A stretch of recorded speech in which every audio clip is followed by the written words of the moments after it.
சிந்தனை களம் நிகழ்ச்சிக்கு வரவேற்பதின் மகிழ்ச்சி. இன்றைய முக்கிய ஒரு தலைப்பாக எடுத்து நம்ம கலந்துரையாட இருப்பது தொடர்ந்து நடக்கும் சட்டம் ஒழுங்கு பிரச்சனைகள், தாவேக ஆட்சியின் அலட்சியமும் அறியாமையும் அப்படின்ற ஒரு தலைப்புல இன்னைக்கு பேச இருக்கோம். ஆக்சுவலா புதிய ஆட்சி, புதிய அரசு அமைஞ்சு கிட்டத்தட்ட 2 வாரங்களுக்கு உள்ளாக நம்ம கேட்கக்கூடிய நிறைய கொடுங்குற்றங்கள் ரொம்ப அதிகமாயிட்டே வருது. மக்கள் பதறுகிறார்கள்.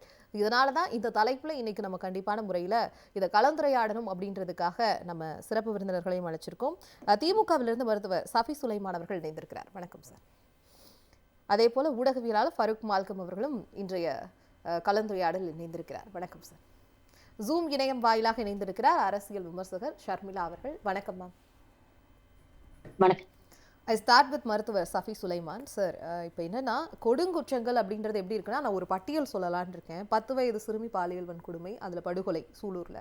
புதுக்கோட்டை நீதிமன்றத்தில் ஆஜராக வந்த சிறுவன் வெட்டி கொலை. வந்தவாசி லாரியில் 14 வயது சிறுமியை பாலியல் வன்கொடுமை பண்ணியிருக்காங்க. படப்பை அருகே ரெட்டை கொலை. தூத்துக்குடி கிட்ட மது தகராறுல கொலை. சேலத்தில் மாணவர் அடிச்சு கொலை பண்ணியிருக்காங்க. மணலி புதுநகர் பகுதியில் பிரசாந்த் அப்படின்ற ஒருத்தர் ரவுடியை வெட்டி படுகொலை செஞ்சிருக்காங்க. இந்த மாதிரி தொடர்ந்து நீண்டு கொண்டே இருக்கிறது இந்த கொடுங்குற்றங்களின் பட்டியல். இது கேட்கும் போது நம்மளுக்கு எப்படி இருக்குன்னா, ஒரு சட்டம் ஒழுங்கு பாதுகாப்புல எந்த ஒரு முக்கியத்துவம் கொடுத்து எப்படி இருந்த தமிழ்நாடு இன்று இப்படி ஆகியிருக்குது? என்னன்னா, மாண்புமிகு முதல்வர் முத்துவேல் கருணாநிதி ஸ்டாலின் அவர்களுடைய ஆட்சியில் விஜய் மட்டும் இல்லை, தாவேகா மட்டும் இல்லை, ஒட்டுமொத்த எதிர்கட்சிகளும் கட்டமைக்கப்பட்ட ஒரு நரேட்டிவ், ஃபேக் நரேட்டிவ் என்னென்னா, சட்ட ஒழுங்கு சந்தி சிரிக்குது, சட்ட ஒழுங்கை ஸ்டாலின் ஒழுங்காக பார்க்க மாட்டேங்கிறாரு, நாடு சட்ட ஒழுங்கில் சீர்கெட்டு போயிருக்கு, பெண்கள் பாதுகாப்பு இல்லை, போதை கலாச்சாரம் அதிகமாக இருக்குது. இந்த நரேட்டிவை வச்சு தான் நான் நடிகர் விஜயை மட்டும் சொல்லலை, பாஜக ஆகட்டும், அதிமுக ஆகட்டும், இதர எதிர்கட்சிகளாகட்டும், அன்புமணி ராமதாஸ் ஆகட்டும், இவங்க எல்லாமே கட்டமைத்த ஃபேக் நரேட்டிவ் இது தான். பட் அது என்னன்னா, இப்போ இவங்க இதை பார்க்கும்போது திமுக மட்டும்தான் இதற்கான குரல் கொடுக்குதுங்கிற விஷயம் பார்த்தீங்கன்னு வச்சுக்கோங்களேன். இதுதான் விஜய்க்கு இப்போ இருக்கக்கூடிய ப்ரிவிலேஜ். என்னன்னா, இதே திமுக ஆட்சி மீண்டும் இருந்திருந்தா நான் சொன்ன இந்த ஆட்கள் எல்லாமே பேசிக்கொண்டே இருந்திருப்பார்கள். அதே மாதிரி மிக மோசமான விமர்சனம் கொடுத்திருப்பார்கள். பட் விஜய்னு வந்த உடனே நான் சொன்ன அதர்ஸ் எல்லாருமே அமைதியாக இருக்கிறாங்க. திமுக மட்டும் இதை எடுத்து காட்டிக் கொண்டிருக்கிறது. இன்னைக்கு கலைஞர் இதை பற்றி பேசுகிறோம். பட் எந்த பெரிய ஊடகங்கள்லையும் இதை பற்றி பேசுவதற்கான துணிவு கூட இல்லை. இது ரொம்ப மிக முக்கியமான விஷயம். இன்னொன்று, நீங்கள் சொன்ன அந்த பட்டியல், இதில் ரொம்ப வருத்தத்துக்குரிய விஷயம் என்னென்னா, அந்த சூலூர் குழந்தை இருக்குல்ல, அதை கொன்ற விதம் இருக்கு இல்லையா, ரொம்ப கொடூரமானதுங்க. என்னென்னா, அந்த குழந்தையோட முடியை வச்சு அந்த குழந்தையோட கழுத்தை இருக்கிறாங்க. அந்த குழந்தை முகத்தில், நான் ஒரு குழந்தை மருத்துவன், அந்த குழந்தையில முகத்தில் இருக்கிற 4 எலும்பு உடஞ்சிருக்கு, கழுத்து திருக்கப்பட்டு இருக்குது. அவ்வளவு மோசமாக ஒரு 10 வயசு சிறுமியை ஒருத்தன் பண்ணியிருக்கான்னா, he should be a history sheeter.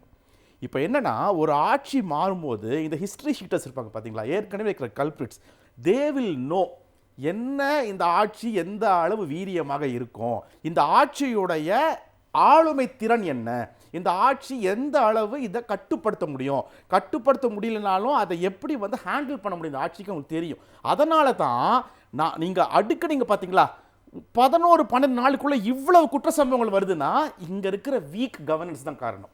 இந்த வீக் கவர்னன்ஸை அதை அட்வான்டேஜாக எடுத்துக்கிட்டு இந்த மாதிரி சொல்ல ஹிஸ்டரி ஷீட்டர்ஸும் டிஃபால்ட் இவங்களும் தொடர்ச்சியாக கட்டமைக்கிற விஷயத்த தான் மிகப்பெரிய சேவகன், தான் தூயவன், தான் கிட்ட தான் எல்லா சக்தியும் இருக்குன்னு சொன்ன விஜய் வாய் மூடி மௌனியா இன்னைக்கு எந்த வார்த்தையும் பேசாம, எப்படி முத்துவேல் ஸ்டாலின் அவர்கள் இருக்கும்போது இந்த மாதிரி விஷயத்துக்கு ஃபோன் பண்ணி சாரி சொன்னாரோ, சாரிமா மட்டும் சொன்னா போதுமான்னு கேட்ட விஜய் இன்னைக்கு ஃபோன் பண்ணி பேசியிருக்கிறார். அப்போ நீங்க உங்களுக்கு ஆளுமை திறன் இல்லை என்பதை இங்க இருக்கக்கூடிய ரவுடி கும்பலும் இங்க இருக்கக்கூடிய ஹிஸ்டரி ஷீட்டர்ஸும் தெரிந்து கொண்டு இதெல்லாம் செய்யறாங்க. இதை என்னன்னு சொல்லிட்டு பார்க்காம நீங்க இந்த லட்சணத்தில் ஆட்சி நடத்துறீங்க. இதை விட பெருங்கொடுமை இன்னைக்கு நியூஸ் என்னன்னா, அந்த சிறுமியை நேற்று எரிச்சிட்டாங்க. அந்த சிறுமியை எரிச்சது மதருக்கு தெரியாது. இது திமுக ஆட்சியில் நடந்திருந்தா, நான் சொன்ன அதர்ஸ் தாவேக்கா விட்டுருங்க, நான் சொன்ன அதர்ஸ் எவ்வளவு கொந்தளிச்சிருப்பாங்க, இந்த நடுநிலை சொல்லக்கூடிய சில பேர் எவ்வளவு கொந்தளிச்சிருப்பாங்க, எத்தனை நியூஸ் சேனல் இதுக்கு பேசியிருப்பாங்க அதை பத்தி இன்னைக்கு. But what is happening now? அப்போ நீங்க யாருக்கு இந்த மாதிரிப்பட்ட விஷயங்கள்ல பிரிவிலேஜ் தர்றீங்க? இது என்ன நடக்குது? தமிழ்நாடு அப்போ மணிப்பூர் மாதிரி மாறினாலும் உங்களுக்கு அதற்குண்டான எந்த இதுவும் நீங்க சொல்ல மாட்டீங்க, அதை எதிர்த்து கேள்விக்க மாட்டீங்கன்னா எதிர்க்கட்சிகளாக நீங்களாம் இருந்து என்ன பலன்? இப்போ சட்டம் ஒழுங்கு பத்தி மட்டும் சொல்லிட்டு இருக்கோம். அதுல ரொம்ப முக்கியமான விஷயம், இந்த இந்த கொடும்பாதக செயலை செய்தவர்கள் எல்லாம் போதையில் இருந்திருக்கிறார்கள். அப்போ இந்த ஆட்சியில் கஞ்சா இன்னும் அதிகமாக இருக்கிறது, போதை இன்னும் அதிகமாக இருக்கிறது. இதை பற்றி யாருமே வாய் திறக்கவில்லை. ஆக்டிங் சிஎம்மாக ஒருத்தர் இருக்கிறார், அவர் தான் பேட்டி கொடுத்து கொண்டிருக்கிறார். சிஎம் ஆக்ட் பண்ணிட்டு இருக்கிறார். ஒரு சிஎம்மா இருக்க வேண்டியவர் ஆக்டிங் பண்ணிட்டு இருக்கிறார். சிஎம்மா இருக்க செய்ய வேண்டிய வேலையை ஒரு ஆக்டிங் சிஎம் செஞ்சுட்டு இருக்கிறார். இந்த ஆக்டிங் சிஎம் தான் இப்போ இதெல்லாம் எப்படி கட்டுப்படுறது செஞ்சுட்டு இருக்காரோ என்னவோ தெரியல. சிஎம் அவர் பாட்டுக்கு பனையூரில் நிம்மதியாக கோசி சோஃபாலையும் பெட்லையும் படுத்து உறங்கி கொண்டிருக்கிறார். என்ன சிஎம் சார், என்ன சிஎம் சார் கேட்டீங்களே, நாங்கள் கேட்குறோம் sir. Joseph Vijay sir, CM sir எங்கே இருக்கீங்க, என்ன பண்ணுறீங்க? தமிழ்நாடு இந்த குழந்தைங்களோட அழுகுறல் காதில் கேட்கலையா? உங்களுக்கு இப்போ உங்கள் வீட்டில் பெண் குழந்தைங்க இல்லையா? என்ன செஞ்சுட்டு இருக்கீங்க கேட்க தெரியும்ல. பட் தமிழ்நாடு அரசாக நீங்கள் செய்ய வேண்டிய நிறைய விஷயங்கள் இருக்குது. அதற்கெல்லாம் முன்வார்கள். முதல்ல இதுக்கெல்லாம் தார்மீக பொறுப்பேற்று நீங்கள் மீடியாவை ஃபேஸ் பண்ணுங்கள் சார். மீடியா கிட்ட பேசுங்க. மீடியாவை பார்த்து ஓடி ஒளியாதீங்க. மீடியாவை பார்த்து ஓடி ஒளிஞ்ச ஆளை 10-15 வருஷமாக பார்த்துட்டு இருக்கோம் இந்தியாவில். நீங்களும் அந்த வரிசையில் இருக்காதீங்க. மீடியாவை பார்த்து ஃபேஸ் பண்ணுங்க. என்ன நடக்குதுங்கிற மக்கள்கிட்ட சொல்லுங்க. எங்கு பார்த்தாலும் மின்வெட்டு, எங்கே பார்த்தாலும் கொலை கொள்ளை, மோசமான சம்பவங்கள், இதற்கெல்லாம் வாயை திறங்க. ரீல்ஸ் போட்டுக்கிட்டு டிஃபன் பாக்ஸ் தூக்கிட்டு சட்டசபைக்கு வந்து அங்கே மதியானம் சாப்பாடு சாப்பிட்டுக்கிட்டு ஈவினிங் காலேஜுக்கு போயிட்டு வர ஸ்டூடெண்ட் மாதிரி இருக்கக்கூடாது. இது சட்டசபை, நீங்கள் முதலமைச்சர். அதுக்குன்னோட தார்மீக பொறுப்பை எடுத்துக்கொண்டு நடப்பது நல்லதுன்னு நினைக்கிறேன். ரொம்ப ரொம்ப உணர்ச்சிபூர்வமாக உங்களுடைய கருத்தை பதிவு பண்ணியிருக்கீங்க சார். தொடர்ந்து நம்ம பேசலாம். அரசியல் விமர்சகர் ஷர்மிளா அவர்களிடம் நம்ம கேட்கலாம்னு நினைக்கிறேன். மேம், இப்போ என்னன்னா, தாவேகா ஆட்சிக்கு வருவதற்கு முன்பாக அவங்க சொன்னது டாப் அஜெண்டா அப்படின்னா பெண்கள் குழந்தைகள் பாதுகாப்பு தான். ஆனால் ஆட்சி பொறுப்பேற்று வெறும் 15 நாட்கள், ஒரு 15 நாட்களுக்குள்ள, ஒரு 2 வாரத்திற்குள்ள இத்தனை கொடுங்குற்றங்கள் நடந்திருக்கு. இது எப்படி பார்க்குறது? இதற்கு ஒரு சட்டத்துறை அமைச்சராக இருப்பவர் கூட எந்த ஒரு விஷயமும் ஒரு அதிகாரப்பூர்வமா ஒரு அறிக்கையாவோ இல்ல இந்த ஒரு சம்பவம் நடந்த இடத்துக்கோ போகல. இதை எப்படி பார்க்கிறது இந்த நிலையை? ஏங்க, அவங்க வச்சுக்கிட்டா வஞ்சனை பண்றாங்க. அவங்களுக்கு அதுக்கான புரிதலும் இல்ல, அனுபவமும் இல்ல அப்படிங்கறது இந்த 2 வாரங்கள்ல ரொம்ப தெளிவா தெரிஞ்சு போச்சு. அதுவும் மாண்புமிகு முதலமைச்சர் திரு விஜய் அவர்கள் கையில தான் சட்டம் ஒழுங்கு இருக்கு. குறிப்பாக பெண்கள் நலன், குழந்தைகள் நலன் எல்லாமே நேரடியா அவருடைய கண்காணிப்புல தான் இருக்கு அப்படின்னு சொல்றாரு. ஆனா இது வரைக்கும் தொடர்ந்து இந்த 2 வாரங்கள்ல இவ்வளவு சம்பவங்கள் நடந்திருக்கேன். ஒரு மாவட்ட வாரியாவோ இல்ல ஜோன் வாரியாவோ எல்லா அதிகாரிகளையும் கூப்பிட்டு நேர்ல ஒரு மீட்டிங் நடத்தி அடுத்த அடியடியா என்னென்ன ஸ்டெப்ஸ் நடவடிக்கைகள் எடுக்க போறோம் அப்படின்னு ஏதாவது மீட்டிங் கண்டக்ட் பண்ணிருக்காரா? குறைஞ்சபட்சம் அட்லீஸ்ட் ஆன்லைன்லயாவது அவங்களை கூப்பிட்டு பேசி என்ன கள நிலவரம், யாரெல்லாம் ஹிஸ்டரி ஷீட்டர்ஸ் இருக்காங்க, செக்ஷுவல் பிரெடேட்டர்ஸ், அஃபெண்டர்ஸ் யாரெல்லாம் இருக்கிறாங்க, அவங்க எல்லாம் கணக்கிடுங்க, அவங்க எல்லாம் கண்காணிங்க. இந்த விஷயம் எல்லாம் பண்ணலாம். சும்மா அவங்க சிங்கப்பெண் அதிரடி படையில ஏற்கனவே இருக்கிற பெண் பெட்ரோலுக்கு ஸ்டிக்கர் ஒட்டி இன்னமும் அந்த திட்டத்தையும் விரிவுபடுத்தல. நீங்க பாத்தீங்கன்னா உண்மையிலேயே இந்த மாதிரி சிங்கப்பெண் அதிரடி படை பொது இடங்களில் மக்களை பாதுகாக்கணும், பெண்களுக்கு பாதுகாப்பு ப்ரொவைட் பண்ணணும்னா குறைஞ்சபட்சம் அட்லீஸ்ட் ஒரு 1600 இருந்து 1500 ஆபீசர்ஸ் நீங்க தனிப்படையா எக்ஸ்க்ளூசிவா அந்த படைக்கு நீங்க நியமிக்கணும். ஆனா நீங்க என்ன பண்றீங்க, ஒரு ஐஜி போட்டு அவங்க கீழே ஒரு ஹேண்ட்ஃபுல் ஆஃப் ஆபீசர்ஸ போட்டுட்டு பாருங்க நாங்க அதிரடி படை அமைச்சிட்டோம் அப்படின்னுங்க, புயலி படை அப்படின்னுங்க, அஞ்சலை அம்மாள் விரைவு நீதிமன்றங்கள் அப்படின்லாம் நல்ல வாயில வட சுடுற வேலையை இவங்க ரொம்ப தெளிவா செய்யறாங்க.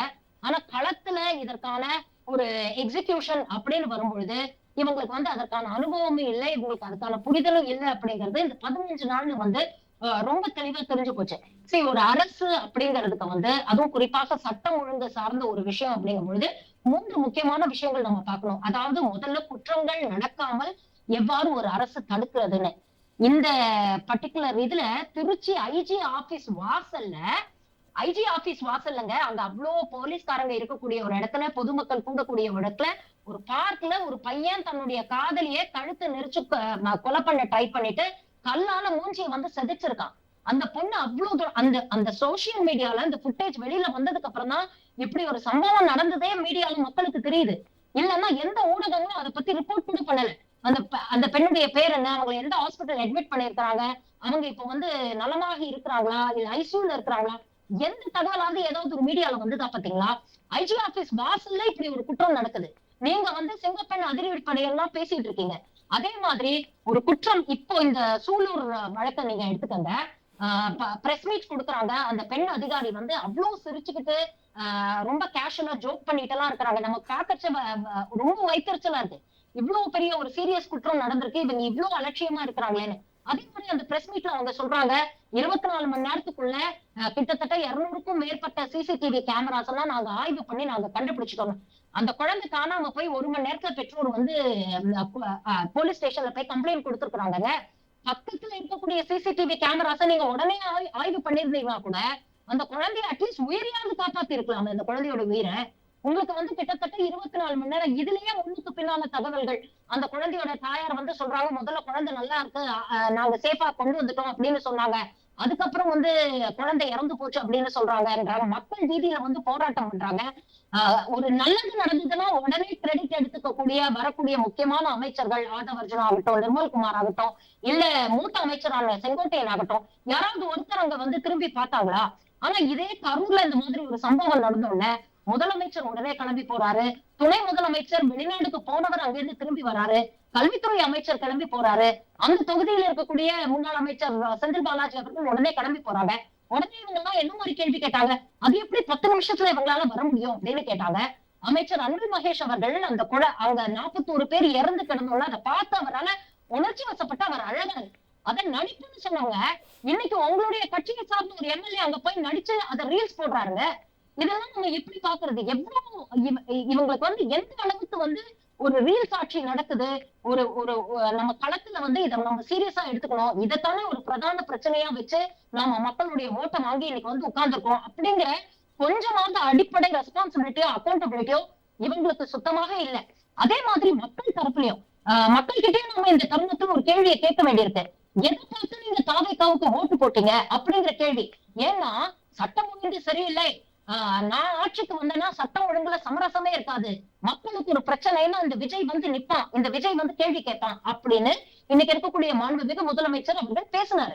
ஆனா உள்ளூர் மேடையில என்ன தெரியுமா சொன்னாரு? கோயம்புத்தூர்லயும் விஜய், மதுரையிலும் விஜய், 234 தொகுதியிலும் இந்த விஜய் தான் வந்து வேட்பாளர், இந்த விஜயை பார்த்து நீங்க ஓட்டு போடுங்க அப்படின்னு சொன்னாரு. அதைத்தான் மக்கள் பண்ணிருக்கிறாங்க. இன்னைக்கு இருக்கக்கூடிய எந்த எம்எல்ஏ பார்த்தா அவங்க ஓட்டு போடல, விஜய்க்கும் விசில் சின்னத்துக்காக ஓட்டு போட்டிருக்காங்க. இவங்க தேர்ந்தெடுக்கக்கூடிய எம்எல்ஏக்களுடைய தகுதியில பாருங்க, பல பேருடைய கல்வி தகுதியிலேயே கேள்விக்குறி இருக்கு.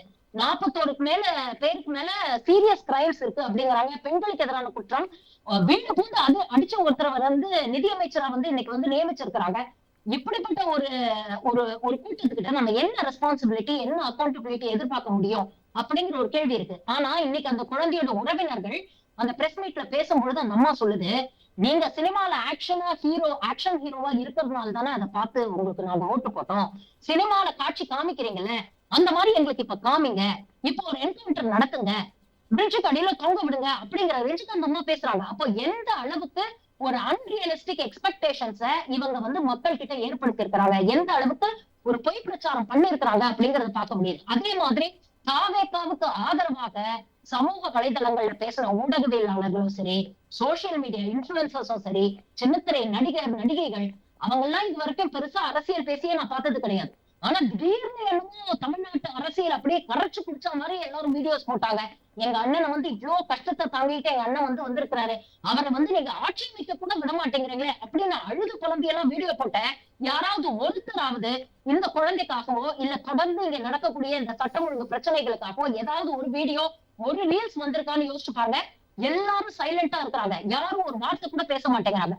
மாறாக இவங்க சமூக வலைதளங்கள்ல இந்த குழந்தை சூலூர்ல இறந்து போன அந்த குழந்தையோட தாயை பற்றி பலமான விஷயங்களை பதிவு பண்றாங்க. அந்த தாய்க்கு வந்து ட்ரக் அடிக்ஷன் இருக்கு, அந்த தாய் தான் வந்து குற்றவாளிகளோட அந்த குழந்தைய அனுப்பி வச்சாங்க அப்படிங்கிற அளவுக்கு இன்னைக்கு இப்படி ஒரு குற்றம் ஒரு கொடுங்குற்றம் நடந்திருக்க போது கூட ஒரு ரெஸ்பான்சிபிலிட்டி அக்கௌண்டபிலிட்டி வந்து புதிதாக அமைந்திருக்கக்கூடிய அரசுக்கு இல்ல அப்படின்றத நீங்க சொல்லிருக்கீங்க.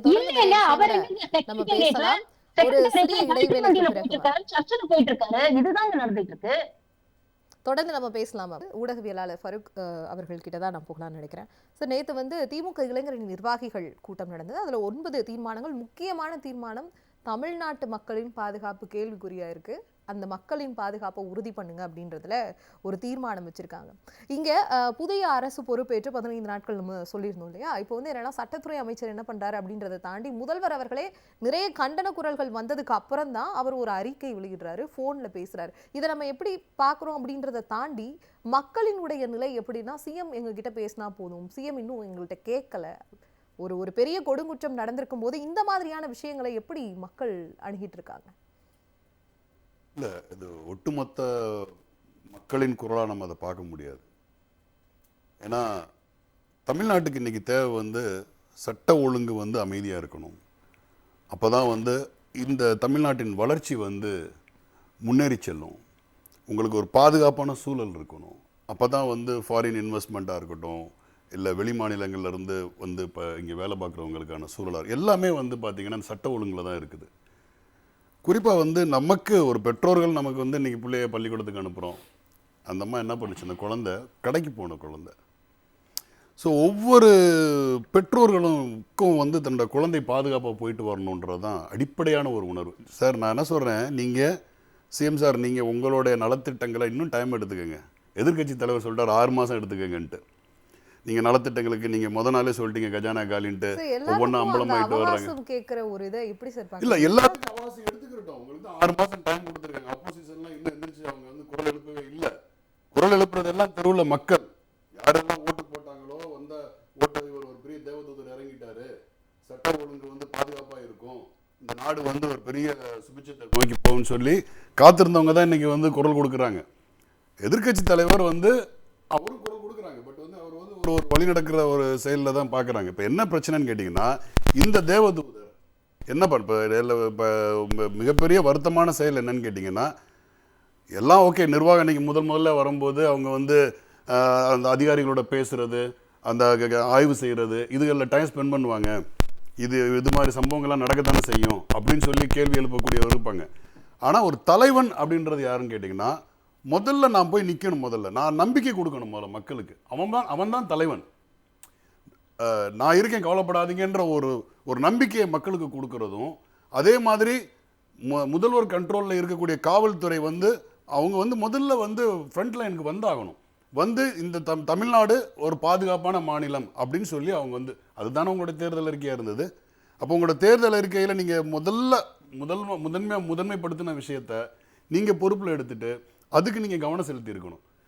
இப்போ தான் வந்து அவர் ஜெயரான் மம்தானி மாதிரி ஒரு கருப்பு கோட்டை போட்டு அப்படியே அவர் மக்களிலிருந்து வந்தவர். அவர் நீங்கள் மக்களே பார்க்காதவர், தேர்தல் வாக்குறுதியை நீங்கள் மக்களை போய் சந்தித்து கொடுக்காதவர். உங்களோட மக்களோட உணர்வுகள் எப்படி தெரியும் உங்களுக்கு? நீங்கள் உங்களோட இப்போ தான் வந்து முதல்ல வந்து அவர் டெலிஃபோனில் பேசியிருக்காராம். அதுவே பெரிய மாற்றமாக தெரியுது. இங்கே அவர் வந்து மக்கள்கிட்ட வந்து நம்பிக்கையை விதைக்கணும். முதல்ல அவர் இந்த அவருடைய பிரதானமாக இருக்கக்கூடிய இந்த 2 விஷயங்களில் சட்ட ஒழுங்கு. இப்போ அவனுக்கு பார்த்தீங்கன்னா, இந்த ஒரு நாள் முதல்வன் மாதிரி ஒரு லிஸ்ட்டு ஒன்று பெருசாக போடுறாங்க. கஞ்சாக்கள் 170 கிலோ அளிக்கப்பட்டிருக்கு, ரவுடிகள் வந்து 17,000 பேரை வந்து விசாரிச்சிருக்கிறாங்க. இதெல்லாம் வந்து எல்லா ஆட்சியிலையும் நடக்கிறது தானே. அதை தானே நீங்கள் குற்றம் சொல்லி வந்தீங்க. நீங்கள் இப்போ நீங்கள் என்ன புதுசாக பண்ணியிருக்கீங்க? இப்போ அதை விட பெரிய கொடுமை என்னன்னு கேட்டிங்கன்னா, எப்படி வந்து சிறுமி ஆசிஃபா கொலை மிக கொடூரமான பாலியல் வன்கொடுமை செஞ்சு அவங்க கொலை செய்யப்பட்டாங்களோ, அந்த காலகட்டத்தில் வந்து அந்த கட்சியை சார்ந்த அந்த நபர் அந்த குற்றவாளிக்கு ஆதரவாக ஒரு பெரிய பேரணி நடத்தினாங்க, தேசிய கொடி ஏந்திட்டு போய். அது ஒரு பெரிய அவமான நிகழ்வு. அதுக்கு ஈடான அந்த அளவுக்கு ரொம்ப சொல்ல கேவலமாக இருக்குது. நடந்தது ரொம்ப மோசமான ஒரு பாலியல் கொலை, அதுவும் ஒரு சின்னஞ்சிறிய மருத்துவர் சொன்னாங்க இது எவ்வளோ கொடூரமாக கொலை செய்யப்பட்டிருக்காங்கன்ட்டு. அப்படி ஒரு விஷயத்தில் வந்து எந்த ஒரு இது இல்லாமல் முதல்ல அந்த அதுக்கு ஃபயர் விடக்கூடிய அந்த ரசிக வெறி குஞ்சுகளை நினைச்சாதான் ரொம்ப வேதனையாக இருக்குது. அதுக்கு வந்து மலுப்புறது, முட்டு கொடுக்குறது, இது முட்டு கொடுக்குற விஷயமே இல்லை. நீங்கள் மற்ற விஷயத்தை எடுத்துக்கங்க, மற்ற பிரச்சனைகள்லாம் பின்தள்ளி வச்சுக்கிறோம். சட்ட ஒழுங்கு, குறிப்பாக வந்து பெண்கள் குழந்தைகள் அதோட பாதுகாப்புன்றது நம்ம உயிர் சம்மந்தப்பட்டது, நம் உணர்வு சம்மந்தப்பட்டது. அதுக்கு எப்படி நீங்கள் வந்து முட்டு கொடுக்க முடியுது? இன்றைக்கி வந்து அந்த குழந்தை இழந்த தாயை பற்றி வந்து தவறாக இன்றைக்கி வந்து மீடியாக்களில் பரப்புரை செய்யப்படுது. இது என்ன மாதிரியான மனநிலை? இது வந்து ஒரு பொதுவாக இது வந்து அரசியல் பண்ணக்கூடிய விஷயம் இல்லை. இதை வந்து நம்ம வந்து கடந்த ஆட்சியில் குற்ற பின்னணி எப்படி, அதுக்கு 5 ஆண்டுகளுக்கு முன்னாடி எப்படி இருந்தது, 12 ஆண்டு காலத்தில் வந்து திரு மு.க. ஸ்டாலினோட ஆட்சியில் வந்து மிக குறைவான குற்ற சம்பவங்கள் நடந்துன்னு ஸ்டாட்டிஸ்டிக்ஸ் சொல்கிறதுக்கு நம்ம இங்கே வரல. இது வந்து உங்கள் வீட்டு பிரச்சனை, என்னோட வீட்டு பிரச்சனை, நம்ம குழந்தைகளோட எதிர்காலம், நம்ம குழந்தைகளை பற்றியான ஒரு ரொம்ப உணர்வுபூர்வமான ஒரு ரொம்ப சென்சிட்டிவான விஷயம். இதுக்கு நீங்கள் முட்டு கொடுக்கறது வந்து ரொம்ப அதிசயம், ஆச்சரியமாக இருக்குது. இது எந்த மாதிரியான மனநிலையை வளர்த்துட்டு போகும்? எப்படி வந்து அதுதான் அந்த சம்பவத்தை நான் எக்ஸாம்பிள் சொன்னேன். நான் என்ன பிரச்சனை என்னன்னு கேட்டிங்கன்னா, நீங்கள் எங்கேருந்து களை எடுக்க போறீங்கன்னு எனக்கு தெரியல. நீங்கள் யாரை சொல்லுவீங்க? வாச்சாத்தி சம்பவம் எல்லாருக்கும் தெரியும். வாச்சாத்தி சம்பவத்தில் அந்த பாலியல் துன்பம் வந்து வெக்கி தலகுனிய வேண்டிய மேட்ரு. அதில் சம்மந்தப்பட்ட முக்கியமான மூத்த அமைச்சர் தான் இன்றைக்கி வந்து நீங்கள் வந்து நான் பேர் சொல்ல விரும்பலை. என்ன அவங்களுடைய கிரிமினல் பட்டியலை பற்றி சொன்னாங்க. 43% மேலே வந்து கிரிமினல் பட்டியலில் இருக்கிறவங்கன்னு சொல்லி கட்டையை தூக்கிட்டு போய் அடிக்க போனவர் தான் இன்றைக்கி மாண்புமிகு அமைச்சராக இருக்கிறார். நீங்கள் எங்கேருந்து நீங்கள் மாற்றத்தை கொண்டு வருவீங்க? எங்கேருந்து மாற்றத்தை கொண்டு வருவீங்க? முதல்ல நீங்கள் வந்து நாளைக்கு வந்து நீங்கள் இன்ஃப்ராஸ்ட்ரக்சரை சரி பண்ணி நீங்கள் பெரிய சிங்கப்பெண்ணை பற்றி சொல்லிட்டாங்க எல்லாருமே. சிங்கப்பெண்ணை வந்து நீங்கள் செயல்படுத்தி நாட்டில் வந்து பாதுகாப்பு கொடுக்குறது இருக்கட்டும். உளவியலாக வந்து நீங்கள் முதல்ல வந்து ஒரு தன்னம்பிக்கை ஏற்படுத்தணும். அட்லீஸ்ட் குறைந்தபட்சம் உங்களுடைய ரசிகர்களுக்கு நீங்கள் சொல்லியிருக்கணும். அதை நான் இருக்கேன்ற அந்த உணர்வை நல்ல மாரல்ஸ் சொல்லியிருக்கேன். ஏன்னா உளவியல் மாற்றம் ரொம்ப முக்கியமானது இங்கே. நீங்கள் வந்து அதே மாதிரி காவல்துறை, நான் என்ன சொன்னேன், ஒரு பேரடி நடத்தினா என்னன்னு கேட்குறேன் நான். நீங்கள் முதல்வர் ஆனதுக்கு பின்னாடி தலையாய பிரச்சனை சட்ட ஒழுங்கு பிரச்சனை, அதில் வந்து நான் அடக்க போகிறேன். ஏன்னா அதுதான் ரொம்ப மிக மோசமான ஒரு இது. நான் வந்து தெருக்களில் ஒவ்வொரு ஊர்களில் வந்து இராணுவ அணிவகுப்பு மாதிரி காவல்துறை அணிவகுப்பு நடக்கட்டுமே. அந்த குற்றவாளிகளுக்கு ஒரு அச்சம் ஏற்படட்டுமே. நம்மளை சுற்றி கண்கள் மானிட்டர் பண்ணப்படுது, நம்ம வந்து அண்டர் சர்வேலன்ஸில் இருக்கிறோம்ன்ற ஒரு அச்சம் ஏற்பட்டும். குற்றவாளிகளுக்கு அச்ச உணர்வை ஏற்படுத்துறதும் மக்களுக்கு வந்து ஒரு நம்பிக்கை ஏற்படுத்த வேண்டியது தான் ஒரு தலைவனோட பிரதான கடமை நான் நினைக்கிறேன். அதில் வந்து திரு ஜோசப் விஜய் அவர்கள் தவறிட்டாங்க. ரொம்ப வேதனையாக இருக்குது. கோட்டை விட்டுருக்காங்க, கோட்டை விட்டுருக்காங்க. ரொம்ப மோசமானது. மற்றதில் நீங்கள் அரசியல் பண்ணுங்க, தயவுசெய்து பண்ணுங்க, அரசியல் பண்ணலாம், ஒன்றும் பிரச்சனை இல்லை. இதில் அரசியல் பண்ணுறதுக்கான விஷயங்கள் இல்லை. மருத்துவர் சஃபி சுலைமான் கிட்ட தான் சார், இப்போ என்னன்னா இப்போ சார் சொன்னாங்க சென்சிட்டிவிட்டி, அந்த சென்சிட்டிவிட்டி வந்து தாவேகா அமைச்சரவையில் இருக்கக்கூடிய அமைச்சர்களுக்கே இல்லையோ அப்படின்ற மாதிரி இருக்கு. ஏன்னா ஒரு சில அமைச்சர்கள் இதை பற்றி கேட்கும் போது அவர்கள் நடந்து கொண்ட விதம், அதற்கு அவங்க ஒரு விளக்கமும் கொடுத்துருக்காங்க, பதில் விளக்கம். அது ஒன்று. இன்னொரு பக்கம் பார்க்கும்போது ஒரு அமைச்சருக்கு அவருடைய துறையே தெரியல. இதெல்லாம் வந்து ஒரு அமைச்சரவையில் இருக்கக்கூடிய அமைச்சர்கள் மக்களுக்கானவர்கள், அவர்கள் இப்படி இருக்கும்போது எப்படி நம்ம மற்ற விஷயங்களை எப்படி உங்ககிட்ட எதிர்பார்க்க முடியும்? இல்லை, இது ஒரு ஜனநாயகமான நாடு. அவங்க வந்து ஜனநாயக முறையில் வந்து மக்கள் வந்து அவங்க மேண்டேட் கொடுத்துருக்குறாங்க. எல்லாருமே வந்து புதுசாக வந்திருக்கிறாங்க. இந்த மாதிரி விஷயங்கள், இந்த மாதிரி சின்ன சின்ன விஷயங்கள் வருது சகஜம். நான் அதை பற்றி வந்து குறை சொல்கிறதுக்கு, அதாவது சட்ட ஒழுங்கு விஷயமாகட்டும், இந்த மாதிரி அமைச்சர்கள் புதுசாக இதை குறை சொல்கிறதுக்காக நான் உள்பட திமுகவில் யாருமே அதை செய்ய மாட்டோம். ஏன்னா நீங்களும் அரசியல் பயில வேண்டும், நீங்களும் முறையான ஆளுமையை பயில வேண்டும், ஆட்சி திறன் வர வேண்டும். அது வந்து திமுகவுக்கு இருக்கிற உண்மையான ஒரு அக்கறை தான். அதை நாங்கள் ஃபஸ்ட்டே சொல்லிடுறோம். பட் இதில் நீங்கள் சொன்னீங்க பார்த்தீங்களா, அமைச்சர்கள் ஒரு விஷயம், ஒரு தொழில்துறை அமைச்சர் நினைக்கிறேன் கீர்த்தனான்னு, அவங்க பிரச்சார நேரத்தில் ஒரு வீடியோ போட்டாங்க. ஒரு இருட்டில் அவங்களுடைய முகத்தை மட்டும் வெளிச்சமாக காட்டிக்கிட்டு பயங்கர ஆக்ரோஷத்தோட வீடியோ போட்டிருப்பாங்க. பெண்கள்னா இப்படி தான் பண்ணுவீங்களா, இந்த மாதிரி நாட்டெல்லாம் வாழணுமா, இந்த மாதிரி நாட்டில் பெண்களுக்கு இப்போ பாதுகாப்பு இல்லையான்னு சொல்லிட்டு. நேற்று அவங்க ஒரு மீட்டிங் போயிட்டு வெளியே வரும்போது இவங்க கேட்டதில் இதை பற்றி எனக்கு தெரியாதுன்னு சிரிச்சிட்டு போறாங்க. சார் அதுல இன்னொன்னு சொன்னாங்கன்னா, அட்மினிஸ்ட்ரேட்டிவா இப்ப பேசுறேன், பொலிட்டிக்கலா பேச மாட்டேன், அதே மாதிரி எங்க தலைவர் என்ன செஞ்சாலும் கரெக்டா இருக்குன்னு சொல்லிட்டு போறாங்க.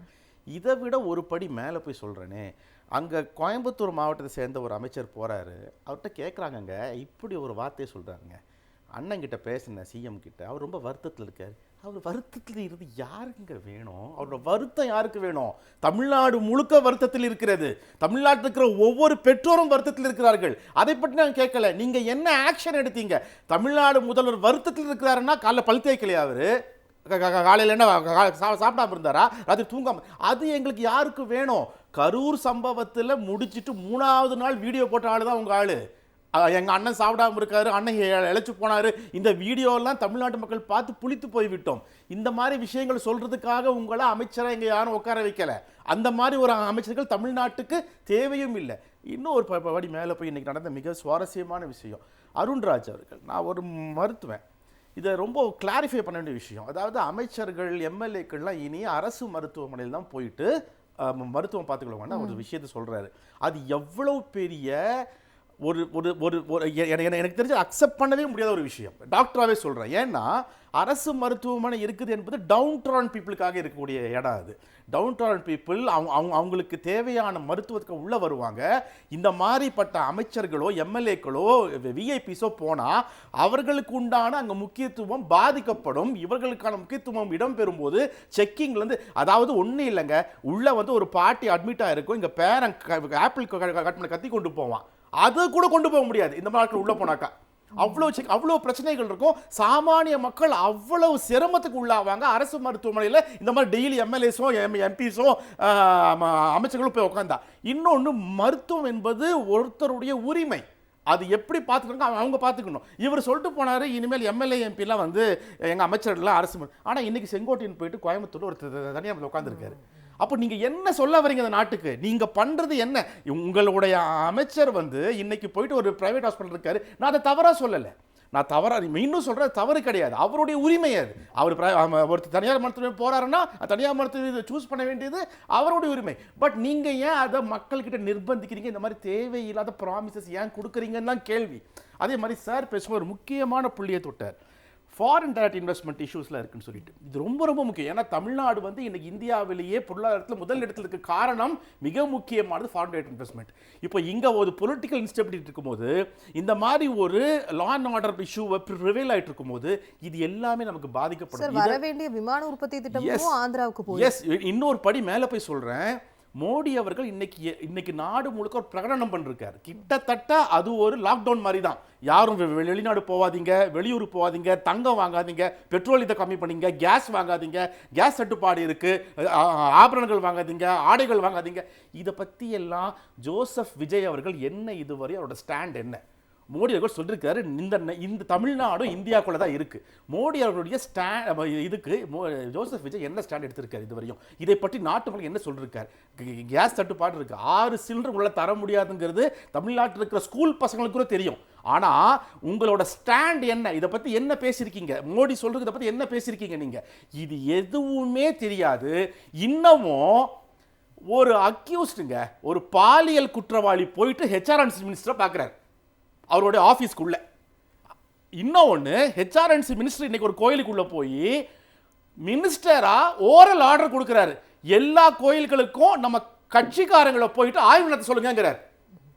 ஏற்கனவே அவங்க கட்சிக்கார ஒரு லேடி வந்து அவங்க எந்த இதுலையும் கிடையாது, மருத்துவமனை இருக்காங்கன்னு சொல்லி தென்காசி மருத்துவமனையில் ஆய்வு பண்ணி மிகப்பெரிய பிரச்சனையாச்சு. இப்போ ஒரு சிட்டிங் மினிஸ்டர் ஹெச்ஆர்என்சி சொல்றாரு, நம்ம கட்சிக்கார, அந்த வீடியோ இருக்கு, நம்ம கட்சிக்காரங்களை எல்லா கோவிலுக்கும் போய் ஆய்வு நடத்துங்கன்னு சொல்றாரு. இந்த மாதிரிப்பட்ட உரிமைகள்லாம் தமிழ்நாட்டில் உங்களுக்கு யார் கொடுத்தது? கவர்னர் எழுதி கொடுத்தாரா?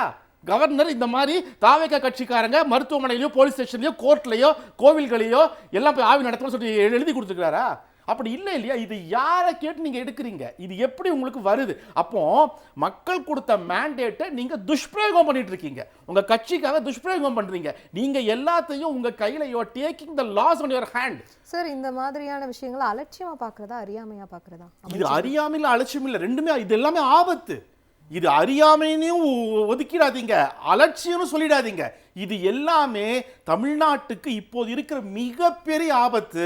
இதை மக்கள் உணர வேண்டும். முக்கியமா இந்த ரீல்ஸ் பைத்தியங்கள் இதை உணர்ந்தே ஆக வேண்டும். தொடர்ந்து நம்ம பேசலாம் சார். இது தமிழ்நாட்டிற்கு வந்திருக்கக்கூடிய ஒரு மிகப்பெரிய ஆபத்து, மக்கள் உணரணும் அப்படின்றத நீங்க சொல்லியிருக்கீங்க. ஒரு அரசியல் விமர்சகர் ஷர்மிளா மேம் கிட்ட கேட்கலாம். ஷர்மிளா மேம், இப்போ வந்து என்னன்னா, தொடர்ந்து நடக்கக்கூடிய கொடுங்குற்றங்கள் பற்றி நம்ம பேசிகிட்டு இருக்கோம். ஆனால் இன்னொரு புறம் பார்த்தோம்னா, இந்த மாதிரி கொடுங்குற்றங்கள் நடந்தாலும் தாவேகா ஆட்சியை, அதாவது தாவேகா ஆட்சி அவங்க தலைமையில் அமைந்திருக்கக்கூடிய புதிய அரசுக்கு சப்போர்ட் பண்ணி நிறைய விஷயங்கள் அந்த சமூக வலைதளங்களில் வதந்திகளாக பரப்பப்படுது. இதை எப்படி நம்ம பார்க்கணும்? ஃபால்ஸ் நெரேட்டிவ், ஒரு ஃபேக் நியூஸ் ஸ்ப்ரெட் பண்ணுறது வந்து மக்கள் கிட்ட போய் சேர்ந்துட்டு இருக்கு இல்லையா? இதை எப்படி நம்ம பார்க்குறது, எப்படி தடுக்கலாம்? இததான் வந்து அவங்க ஒரு மாடஸ் ஆப்பரண்டையா வச்சுதான் அவங்க வந்து பிரச்சாரமே பண்ணாங்க. நிறைய பொய்யான செய்திகளை, வதந்திகளை ரொம்ப ரீல்ஸ் பண்ணி அதுல பேக்ரவுண்ட் மியூசிக் எல்லாம் கொடுத்து மக்கள் கிட்ட கொண்டு போய் சேர்த்து மக்களை மூளைச்சலவை செய்துதான் இன்னைக்கு அந்த மக்களை ஏமாற்றி உங்களுக்கு பாதுகாப்பை நான் உறுதி செய்தேன் அப்படின்னு சொல்லிதான் இன்னைக்கு ஆட்சியை பிடிச்சிருக்கிறாரு. நீங்க ஜஸ்ட் யோசிச்சு பாருங்க, இதே போன்ற ஒரு சம்பவம் கடந்த திமுக ஆட்சியில் நடந்ததுன்னா மாண்புமிகு முன்னாள் முதலமைச்சர் அண்ணன் தளபதி வந்து என்ன பண்ணுவாரு? முதல்ல வந்து சம்பவம் நடந்த இடத்துக்கு ஒண்ணு அவர் நேரா போவாரு, இல்லைன்னா அமைச்சரவையில் இருக்கக்கூடிய முக்கியமான அமைச்சர்களை முதல்ல அங்க போய் அந்த ஃபேமிலிக்கு ஆறுதல் சொல்றதோட கையோட அவங்களுக்கு வேண்டிய அந்த இமீடியட்டா அவங்களுக்கு தேவையான விஷயங்களை பண்ணிட்டு அவங்களுக்கு காம்பன்சேஷன் கொடுக்க சொல்லுவாரு. டிஜிபியை கூப்பிட்டு ஒரு ரிவ்யூ மீட்டிங் நடத்துவாரு. சம்பந்தப்பட்ட அதிகாரிகள் சைட்ல இருந்து ஏதாவது மிஸ்டேக் நடந்திருக்குன்னா உடனே டிரான்ஸ்பர் இல்ல சஸ்பென்ஷன் அப்படின்னு நடவடிக்கை எடுப்பாரு. அதுக்கப்புறம் நீங்க பாத்தீங்கன்னா சட்டமன்றத்துல அதை பத்தி விரிவாக பேசுவாரு, விளக்கம் கொடுப்பாரு, மீடியாவை சந்திக்காரு, அவங்களுக்கு விளக்கம் கொடுக்குறாங்க. ஒரு ஒரு ஒரு ஒரு அறிக்கை வந்து ஒரு அதிகாரப்பூர்வமான ஒரு விளக்கம் கொடுத்து ஒரு கிளியரான ஒரு அறிக்கை வந்து முதல்வர் தரப்புல இருந்தோ காவல்துறை தரப்புல இருந்து வரும். இன்னைக்கு இது போன்ற சம்பவங்கள் தொடர்ந்து டெய்லி நடந்துகிட்டு இருக்கு. விஜய் தரப்புல இருந்து இந்த மாதிரி ஏதாவது ஒரு விஷயத்த வந்து அவர் பண்ணியிருக்கிறாரா? அதுல இருந்து நீங்க பாருங்க, முன்னாள் முதலமைச்சருக்கும் இந்நாள் முதலமைச்சருக்கும் இருக்கக்கூடிய அந்த செயல்பாடுல இருக்கக்கூடிய வித்தியாசம். கிட்டத்தட்ட 48 மணி நேரம் கழிஞ்சுதான் விஜயோடைய அபிஷியல் ட்விட்டர் பக்கத்துல சிஎம்ஓ ஆஃப் தமிழ்நாடுல அங்க வந்து அவர் வந்து ஒரு பதிவே போடுறாரு. அந்த பதிவுல என்ன சொல்றாருன்னா, குற்றம் செய்தவர்களை வந்து நாங்கள் இரும்பு கரம் கொண்டு அடக்குவோம் அப்படின்லாம் வந்து வழக்கம் போல ஒரு ட்வீட் அவர் போட்டிருக்கிறாரு. இப்ப இதுதானே வந்து ப்ரீவியஸ் ஆட்சியிலயும் பண்ணாங்க அப்படிங்கறத குற்றச்சாட்ட சொன்னீங்க. அப்ப நீங்க என்ன மாற்றத்தை கொண்டு வந்திருக்கிறீங்க அப்படிங்கறது அப்ப களத்துல வந்து நீங்க பாத்தீங்கன்னா கடந்த ஆட்சிக்கும் இந்த ஆட்சிக்கும் என்னங்க வித்தியாசம் அப்படின்னு பாத்தீங்கன்னா, அப்ப இருந்த அதே காவல்துறை அதிகாரிகள் தான் இப்போ இருக்காங்க. அப்ப இருந்த காவல்துறை ஸ்டாஃப் தான் இப்பவும் ஒர்க் பண்றாங்க. அவங்க தான் இந்த கேசஸையும் ஹேண்டில் பண்றாங்க. ஆனா அவர்களை வழி நடத்தக்கூடியவர்கள் ரொம்ப தெளிவா இருந்தாங்க. அவங்களுக்கு வந்து அனுபவம் இருந்தது. இந்த மாதிரி கிரைசிஸ் வந்ததுன்னா அதை எப்படி மேனேஜ் பண்ணணும் அப்படிங்கிற தெளிவு இருந்தது. அந்த புரிதல் வந்து அவங்களுக்கு இருந்தது. இவங்களுக்கு அனுபவமும் இல்ல, புரிதலும் இல்ல, அதை கத்துக்கணும் அப்படிங்கிற எண்ணமும் இல்ல. ரொம்ப அலட்சியமா தான் செயல்படுறாங்க. இன்ஃபேக்ட் நீங்க பாத்தீங்கன்னா கடந்த திமுக ஆட்சியில செயல்படுத்தின பல விஷயங்களை ஏதோ முதல் முறையாக விஜய் வந்ததுக்கு அப்புறம் தான் வந்து எல்லாம் நடைமுறைப்படுத்திருக்கிறாங்க அப்படிங்கிற ஒரு ஃபேக் நரேட்டிவ செட் பண்றாங்க. கிட்டத்தட்ட நம்ம அந்த காலத்தை வந்து ரெண்டா பிரிப்போம் இல்லையா, before Christ and after death அப்படின்னு பிசிஏடி. அந்த மாதிரி தமிழ்நாடு அரசியலே என்னமோ விஜய்க்கு முன்னால நாமெல்லாம் கற்காலத்துல இருந்த மாதிரியும் விஜய் வந்ததுக்கு அப்புறம் தான் வந்து எல்லாமே வந்து சிறப்பாக நடக்கிற மாதிரியும் முதல் முறையாக எல்லாம் நடக்கிற மாதிரியும் ஒரு பொய்யான ஒரு பிம்பத்தை வந்து இவங்க கட்டமைச்சிட்டு இருக்காங்க. இவங்களுடைய டார்கெட் யாரு அப்படின்னு பாத்தீங்கன்னா இன்னைக்கு இருக்கக்கூடிய இளைஞர்கள். அவங்களுக்கு அரசியல் புரிதல் கிடையாது. ஏன்னா கடந்த 60 ஆண்டு கால இருபெரும் திராவிட கட்சிகளோட ஆட்சியில நீங்க பாத்தீங்கன்னா, அதுவும் குறிப்பாக திமுக ஆட்சியில பாத்தீங்கன்னா நாம நிறைய விஷயங்களை வந்து இந்த மக்களுக்கு வந்து நல்ல விஷயங்கள் வந்து ஒரு சமூகத்தை மேம்படுத்தக்கூடிய பல விஷயங்களை செஞ்சிட்டோம். இதெல்லாம் வந்து ஒரு மிகப்பெரிய போராட்டத்துக்கு அப்புறம் தான் ஒரு கால்ல செருப்பு போடுறதுல இருந்து, இடுப்புல இருக்கிற துண்ட தோல்ல போடுறதுல இருந்து, மேல் ரவிக்கை போடுறது பெண்களுக்கு, இது எல்லாமே ஒரு கோவில் நுழைவுனாலும் இதெல்லாம் ஒரு 100 வருஷ போராட்டத்துக்கு அப்புறம் பல உயிர்களை வந்து தியாகம் பண்ணிதான் நாம வாங்கியிருக்கோம் அப்படிங்கிற அந்த அருமை வந்து இன்னைக்கு இருக்கிற ஜெனரேஷனுக்கு தெரிய மாட்டேங்குது. அதனால எல்லாத்தையுமே ரொம்ப ஈஸியா, ரொம்ப டேக் இட் ஃபார் கிராண்டடா அவங்க இருக்கிறாங்க. அப்படிப்பட்ட இளைஞர்களை இவங்க இது போன்ற பொய் செய்திகளை நரேட்டிவ்ஸ் மூலமாக ரொம்ப ஈஸியா இன்ஃப்ளூயன்ஸ் பண்ணிட முடியுது. இன்னைக்கு கூட நீங்க பாருங்களேன், உதாரணத்துக்கு சொல்றேன், தமிழ்தாய் வாழ்த்து 3வது இடத்துக்கு போய்விட்டது அப்படிங்கறத நாம எவ்வளவு உணர்வு பூர்வமா பேசுறோம். இன்னைக்கு 3வது இடத்துக்கு தள்ளினவங்க இது அப்புறம் ஸ்லோவா அப்படியே மறக்கடிச்சிடுவாங்க, இருட்டடிச்சிடுவாங்க அப்படிங்கிற ஒரு கவலையில நாம பேசுறோம். ஆனா இன்னைக்கு இருக்கக்கூடிய தலைமுறை சமூக வலைதளங்களை போடக்கூடிய பதிவு எப்படி தெரியுமா போடுறாங்க? அதான் 3வதா பாடிட்டாங்கல்ல, முழுசா தானே பாடிட்டாங்க, அப்புறம் என்ன உங்களுக்கு பிரச்சனை, முதல்ல பாடினா என்ன இல்ல 3வதா பாடினா என்ன அப்படின்னு ஒரு 100 வருட மொழி போராட்டத்தை வந்து எவ்வளவு அலட்சியமா வந்து அவங்க கடந்து போறாங்க அப்படின்னு நினைக்கும் போது உண்மையிலேயே மனசு வலிக்குதுங்க. நேத்து கூட இந்த கரண்ட் கட்டு தொடர்ந்து நடந்துட்டு இருக்கு. 24 மணி நேரத்துக்கு மேல கரண்ட் இல்லைன்னு மக்கள் வீதியில வந்து போராடுறாங்க. முன்னாள் அமைச்சர் திரு சிவசங்கர் அவர்கள் ஒரு விளக்கம் கொடுக்கிறாரு.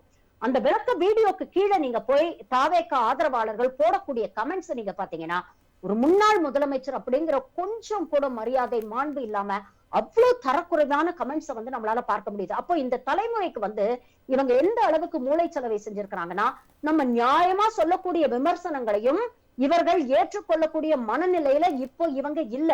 நீங்க வந்து நல்ல விதத்துல சொன்னாலும் அதை அவங்க ஏத்துக்க மாட்டாங்க. நம்மள வந்து ஏதோ ஒரு விரோதி மாதிரிதான் பாக்குறாங்க. உண்மையிலேயே இந்த 5 ஆண்டு கால ஆட்சியில முக்கிய செய்தி 15 நாள்ல காணாம போயிருமோ அப்படிங்கிற பயத்தை தான் நமக்கு ஏற்படுது. தொடர்ந்து நம்ம பேசலாம். டாக்டர் சஃபி அவர்கள் கிட்ட தான் sir I want to ask with, என்னன்னா நீங்க தான் as you said இதை பார்க்கும்போது உத்தரப்பிரதேசத்தோட ஹத்ராஸ் வழக்கு மாதிரியே இருக்குன்னு, அது அப்படியே திமுக ஐடி விங்கும் சொல்லியிருக்காங்க. எப்படி இந்த ஒரு வழக்கு நகரப்போகுது? இல்லை, இது ரொம்ப முக்கியமான விஷயம். ரீசன் என்னென்னா, நம்ம இந்த ட்ராக்கை பார்த்தாலே தெரியும் எப்படி இதை ஹேண்டில் பண்ணுறாங்க. அதை வந்து என்னன்னா இதில் ஒரு க்ளூ என்ன தெரியுங்களா, அந்த அரெஸ்ட் பண்ண 2 பேரில் ஒரு ஆள் வந்து அந்த வீடியோலேயே, அந்த மீடியாவோட வீடியோலேயே இதுக்கு எனக்கு சம்மந்தம் இல்லை, நான் எதுவும் பண்ணலன்னு ஒருத்தன் சொல்லிட்டு போகிறான். அப்படி சொல்லவே மாட்டான். இன்கேஸ் இந்த மாதிரி ஒரு க்ரைம் ஒருத்தன் பண்ணியிருக்கான்னா எய்தர் அவன் ஃபேஸை மூடிட்டு போவான், இல்லை ஃபேஸை காமிக்கிறான்னா he will have no guilt. அவனுக்கு அந்த கில்ட்டே இருக்காதுங்க. ஏன்னா ஒரு பீடோஃபைல் அவன், ஹீ இஸ் அ பீடோஃபைல். ஒரு பீடோஃபைலுக்கு வந்து அவன் எக்ஸ்போஸ் ஆகிட்டான்னா அவன் கவலையே பட மாட்டான். எக்ஸ்போஸ் ஆகிற வரதான் ஹீல் பி அ ப்ரிடேட்டர். ப்ரிடேட்டராக இருந்து பார்த்துட்டே இருப்பான். ப்ரே கிடச்சிதுன்னா அது வந்து இந்த மாதிரி பண்ணி விட்டுருவான். ஆனால் அந்த பீடோஃபைல் வந்து எக்ஸ்போஸ் ஆகிட்டோம்னா இந்த மாதிரி நான் பண்ணலை, நான் இது செய்யவே இல்லைன்னு சொல்ல மாட்டான்.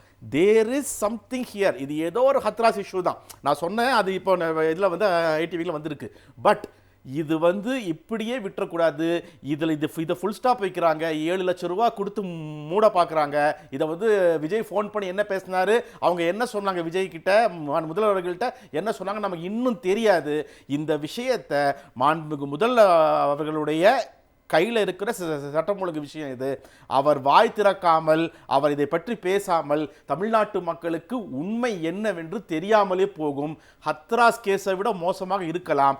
இந்த விஷயம் இன்னொன்று ஒரு தொடர்கதையாகவும் ஆகிடக்கூடாது. அதுவும் ரொம்ப ரொம்ப முக்கியமாக சொல்கிறேன். அதில் இன்னொரு பாயிண்ட் டு பி ஆடட். இன்னைக்கு ராஜ்மோகன் அவர்கள் பேசும்போது ஒரு பத்திரிகையாளர் சந்திப்பில் சபாநாயகர் அவர்களும் கல்வி அமைச்சர் ராஜ்மோகன் பேசுகிறாங்க. இப்போ ராஜ்மோகன் வந்து நல்ல பட்டிமன்ற பேச்சாளர் தமிழ், ஆனால் இப்போ நிறைய இங்கிலீஷ்லாம் பேசுகிறாரு. அவர் சொன்ன ஒரு வாசகம் ரொம்ப ஊண்டிங்காக இருந்துச்சு. இதுனா இன்ஸ்டாகிராமில் வந்து ஆட்சியா, சென்னையில் தான் இன்ஸ்டாகிராம்லாம் பயன்படுத்துகிறாங்க, சவுத்துலலாம் தமிழ்நாட்டிலலாம் இன்ஸ்டாகிராம் பயன்படுத்துகிறாங்களான்னு தமிழ்நாட்டு இளைஞர்களை அவமதித்து இருக்கிறார். அப்படிலாம் ஒன்றும் கிடையாது.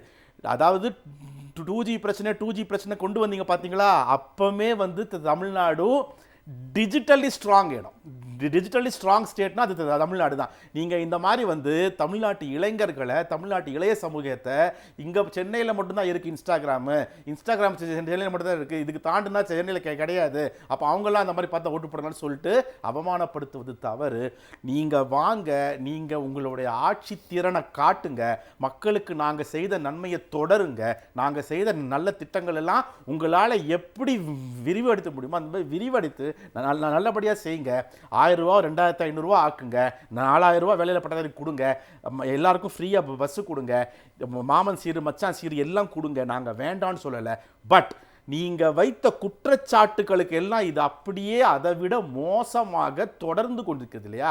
நீங்கள் சொன்ன குற்றச்சாட்டெல்லாம் இப்போ உங்களை நோக்கி வருது. நீங்கள் எதெல்லாம் ஃபேக்காக சொன்னீங்களோ இப்போ அதெல்லாம் பூமராங் மாதிரி உங்களை வந்து அடிக்குது. அதற்குண்டான தெளிவை தமிழ்நாட்டு மக்களுக்கு கொடுங்க. ஏன்னா தமிழ்நாட்டு மக்கள் அச்சத்தில் இருக்கிறாங்க. இங்கே ஒவ்வொரு பெண் பிள்ளையும் அச்சத்தில் இருக்குது, ஒவ்வொரு பெற்றோரும் அச்சத்தில் இருக்கிறாங்க. அதை முதல்ல கருத்தில் கொண்டு ஆளும் அரசாக அந்த அச்சத்தை போக்குறதுக்கு உங்கள் முதல்வர் அவர்களை வெளியே வந்து வெட்ட வெளியில் பேச சொல்லுங்க. ஏன்னா மக்கள் தேர்ந்தெடுக்கப்பட்ட ஆள் அவர் வந்து வேற எங்கிருந்தும் வரலை, அவர் ராஜ பரம்பரை கிடையாது, மக்கள் தேர்ந்தெடுக்கப்பட்ட ஆள், மக்கள் கேட்கும் கேள்விகளுக்கு பதில் சொல்ல வேண்டிய ஆள். He is accountable, he is responsible. அதை முதல்ல அவரை செய்ய சொல்லுங்க. இது ஊடகவியலாளர் ஃபருக் அவர்கள்கிட்ட. சார், இப்போ என்னன்னா நம்ம வந்து பாதுகாப்பு ரொம்ப பிரதானமானது மக்களுக்கு, அதை பற்றி நம்ம நிறைய இப்போ பேசியிருக்கோம். இருந்தாலும் இரண்டாவது தேவைன்ற ஒரு அடிப்படை தேவைகள் இருக்கும்ல, அதை பூர்த்தி பண்ணுறதுக்கு இந்த கவர்மெண்ட் இன்னும் நகரவே இல்லையோ அப்படின்ற மாதிரி இருக்குது. ஏன்னா முன்னாள் அரசு, திராவிட மாடல் அரசு பொருளாதாரத்தில் கன்சிக்யூட்டிவாக செகண்ட் டேர்ம்லேயே 10.83 அப்படின்ற ஒரு விஷயத்தை கொண்டு வந்தாங்க, டபுள் டிஜிட் கொண்டு வந்தாங்க. இப்படி ஒரு பொருளாதார வளர்ச்சி, வேலைவாய்ப்புகள் உருவாக்கப்படும், முதலீடுகள் ஈர்க்கப்படும், நீங்கள் ஃபஸ்ட்டு சொன்னது மாதிரி தான். ஆனால் இப்போ அதை நோக்கி நகரலையோ தாவேக அரசு, புதிதாக அமைந்திருக்கக்கூடிய அரசு? ஏன்னா சட்டம் ஒழுங்கே பாதுகாப்பு இல்லாம அவங்க அதிலேயே ஒரு இது கொடுக்கலன்றது மக்களுடைய குரலா இருக்கு. நிச்சயமா இப்போ இந்த தேவதூதரோட அரசவை அதுல இருக்கக்கூடிய நீங்க மந்திரிமார்கள் அவங்களெல்லாம் நீங்க பார்க்கும்போதே தெரியும் இது எப்படியாப்பட்ட நிர்வாகத்தை வந்து கொண்டு வர போறாங்கன்ட்டு. இப்போ நீங்க ஒப்பீட்டு அளவில் நான் சொல்றேன், ஏன்னா கடந்த ஆட்சியை விட சிறந்த ஆட்சி கொடுக்கறதுக்காக தானே மக்கள் உங்களை தேர்ந்தெடுத்திருக்காங்க. ஸோ அப்புறமா ஒப்பீட்டு அளவில் பார்க்கும்போது 5 ஆண்டுகளில் ரொம்ப குறைந்த காலகட்டம், அந்த 5 ஆண்டுகளில் வந்து தமிழ்நாடு எப்படி ஒரு முன்மாதிரி மாநிலமாக வந்திருக்குன்னு கரெக்டாக அந்த எலெக்ஷனுக்கு முன்னாடி வரைக்கும் அந்த டபுள் டிஜிட் நம்பரை டச் பண்ணி அது ஒரு ஹைலைட்டான ஒரு விஷயம் அது. அதே மாதிரி நீங்கள் பெண்களோட அந்த எம்பவர்மெண்ட் அது நிரூபணமாக்கப்பட்டிருக்கு. நீங்கள் ஸ்டார்டிங் ஃப்ரம் நீங்கள் ஸ்கூல் எஜுகேஷன்லேருந்து பெண்களோட ஃபோக்கஸ் பண்ணிங்கன்னா அதோட எண்ட் ரிசல்ட் அச்சீவ் பண்ணி காட்டினாங்க. அதுமாதிரி பொருளாதாரமாக இருக்கட்டும், மருத்துவ கட்டமைப்பு வந்து பார்த்தீங்கன்னா நீங்கள் ஒரு சாதாரண ஒரு குக்கிராமத்தில் இருந்து சென்னை போன்ற மிகப்பெரிய பெருநகரங்கள் வரைக்கும் அதோட கட்டமைப்பு வந்து உலகத்தரம் வாய்ந்ததுன்னு சொல்லலாம். ஏன்னா எனக்கு தெரிஞ்சு நான் வந்து ராஜீவ்காந்தி மருத்துவமனையில் நான் ஒரு உறவினரோட மருத்துவ சிகிச்சைக்காக போயிருக்கும்போது வெளிநாடுகள்லேருந்து வந்து இங்கே பார்வையிட நான் மிகைப்படுத்தி சொல்லலை நான். ஸோ இது காரணம் வந்து பார்த்தீங்கன்னா அவங்களுக்கு பின்னாடி ஒரு மாடல், ஒரு ஐடியாலஜி இருக்குது அவங்களுக்கு. அந்த ஐடியாலஜி வந்து அது டிரைவ் பண்ணும் அவங்கள. ஓகேங்களா? அது வந்து என்னன்னா எல்லாருக்கும் சமூக நீதி அப்படின்னு சொல்லும். ஒரு சமூக நீதின்னு சொல்லும்போது அது கல்வியிலிருந்து எல்லா வகையிலையுமே அவங்க கவனிக்கப்படணும். காலங்கள் 5 ஆண்டுகள் குறைவான்றாலும் அந்த அச்சீவ் பண்ணது வந்து பெஸ்ட்டாக பண்ணியிருக்கிறாங்க. அது காரணம் வந்து அப்படியான நிர்வாகங்கள். இன்னைக்கு வந்து என்னன்னு கேட்டிங்கன்னா, நான் குறைத்து மதிப்பிடலை, வெளிப்படையாக தெரியுது. நமக்கு எம்எல்ஏ யாருன்னு தெரியாது. இப்போ மினிஸ்டர் பேரை எனக்கிட்ட கேட்டால் எனக்கு சொல்ல தெரியாது. ஒரு 5 பேரை தவிர எனக்கு யாரும் சொல்ல தெரியாது. அவங்களோட பின்புலம் என்னன்னு தெரியாது. பட் நீங்கள் மக்களால் தேர்ந்தெடுக்கப்பட்ட, மக்களை சந்தித்து மக்களோடு உறவாடி அதிலிருந்து நீங்கள் எழுச்சி பெற்ற ஒரு தலைவராக இருந்தீங்கன்னா, ஒரு வார்டு மெம்பராக இருந்து, ஒரு கவுன்சிலராக இருந்து மக்களோட பிரச்சனைகள், அன்றாட பிரச்சனை, முதலமைச்சரை விட்டுருங்க, அவர் தேவதூதரை விட்டுருங்க, அப்படியான ஒரு அடிப்படையிலிருந்து வந்த ஒரு அமைச்சராக இருந்தாருன்னா அவர் வந்து மக்களுக்கு பயப்படுவாங்க, மக்களோட உணர்வுகளை பிரதிபலிப்பாங்க. அதனால தான் இன்னைக்கு இவ்வளோ பெரிய கொடூரமான ஒரு செயல் நடந்திருக்கு. ஒரு அமைச்சர் நீங்க கேட்கும்போது அவங்க ஸ்மைல் பண்ணிட்டு ஏதாவது தலைவர் பார்த்துக்குருவாரு. அந்த சிங்கிள் சென்ட்ரல் பவர் இருக்கிறாங்க இல்லையா, அந்த சிங்கிள் பவர் சென்டர் அவர்கிட்ட கேட்டுக்கங்கன்னு போயிடுறாரு, தேவதூதர்கிட்ட ஒப்படைச்சிட்டு போயிடுறாங்க. அந்த அப்படி ஒரு கொடூரமான இருக்கிற நிலைமையில் இருக்கிறதுனால தான் அந்த பெண் அதிகாரியும் அவங்களும் அந்த காவல்துறை அதிகாரி ரொம்ப கேஷுவலாக அதை வந்து ஏதோ ஜோவியலாக ஒரு சிரித்து பேசிட்டு அத்தனை பத்திரிகைகள், அத்தனை மீடியா ப்ரெஸஸ் எல்லாரும் முன்னாடி நின்றுட்டு சிரிச்சு போக அந்த மனநிலை உருவாகுது. அப்போ உங்களுக்கு அதிகாரிகள் வந்து அது ஒரு எந்திரம், அது அரசு அதிகாரிகள் அந்த அரசு எந்திரத்தை இயக்குறதுக்கான வலிமை உங்ககிட்ட இருக்கணும். அஃப்கோர்ஸ் நீங்கள் மக்கள்கிட்ட இருந்து வரல, ஒரு சோசியல் மீடியாவில் இருந்து இன்ஸ்டால இருந்து அதை நான் கொச்சைப்படுத்துறதா கூட எடுத்துக்கலாம், மக்களோட வாக்களித்த அப்படின்ற, ஓகே அதில் போல அப்படியான ஸ்தலத்திலிருந்து வரல. நீங்கள் இன்னும் வந்து உங்களை இயக்குறது யாரு அப்படின்றதும் மக்களுக்கு தெரியல. நீங்கள் எப்படி நீங்கள் இந்த அரசு எந்திரத்தை இயக்க போறீங்கன்னு மக்களுக்கு தெரியல. இது வந்து ஒரு கொலிஷன். நீங்கள் வந்து மக்களும் அரசு அதிகாரிகளும் மக்களோட பிரதிநிதிகளாக இருக்கக்கூடிய அமைச்சர்களும் ஒன்றா சேர்ந்து இயக்கக்கூடிய ஒரு நிர்வாகம் இது. ஓகேங்களா? இன்னைக்கு வரைக்கும் வந்து பார்த்தீங்கன்னா இந்த ஜீன்ஸ் படத்தில் நாசர் வந்து ஒரு கோட் போட்டு மேகசினை தலையில் வச்சு பார்த்துட்டாரு, ஜஸ்ட் பார்த்துக்கிட்டே இரு அவ்வளோதான்ட்டு, இரட்டை வேடத்தில் வந்திருப்பாங்க. ஸோ அது மாதிரி கோட் போட்டு ஜஸ்ட் பார்த்துக்கிட்டே இரு, போய் ஒவ்வொரு துறைகளும் போய் அந்தந்த அதிகாரிகளை சந்திங்க, அதிகாரிகிட்ட பேசுங்க, விசாரிங்க. அதுக்கு கூடால பார்த்தீங்கன்னா நம்ம தாவேக்கா சகோதரர்கள்லாம் போய் ஒரு ரீல்ஸ் எடுக்கிற முகத்தில் போயிட்டு பேக்ரவுண்ட் மியூசிக்லாம் போட்டு ஹாஸ்பிட்டலில் இன்ஸ்பெக்ஷன் பண்ணுறது, அப்படியே இந்த ஒரு நாள் முதல்வனில் என்ன பண்ணுவாங்களோ அதே மாதிரியான வேலைகள் பண்ணிக்கிட்டு இருக்காங்க. ரொம்ப கேலிக்கூத்தாக இருக்குது. எப்பேற்பட்ட நிலையில் இருக்கிற ஒரு மாநிலம் அதை உங்களுக்கு பெஞ்ச் மார்க் வச்சுட்டு போயிருக்கிறாங்க கடந்த ஆண்டு அரசு. அதில் வந்து நீங்கள் பழி சொல்கிறதுக்கு 1000 விஷயங்கள் இருக்கலாம். ஆனால் அந்த பெஞ்ச் மார்க்லேருந்து நீங்கள் எப்படி நீங்கள் ஃபர்தர் ப்ராக்ரஸிவ் காட்ட போகிறீங்க? எதுவுமே இல்லை, ரொம்ப கேலிக்கூத்தாக இருக்குது, ரொம்ப ரொம்ப வருத்தத்தக்கதாக இருக்குது. ஸோ இப்போ வந்து இந்த உங்களுக்கான இப்போ யாரால் நீங்கள் இயக்கப்படுறீங்கன்ற கேள்வி வருது. ஏன்னா பொதுவாக வந்து எல்லா அரசுகள்லையும் வந்து பார்த்தீங்கன்னா கார்பரேட்டுகளோட கரங்கள் இருக்கும், இல்லாமல் இருக்காது.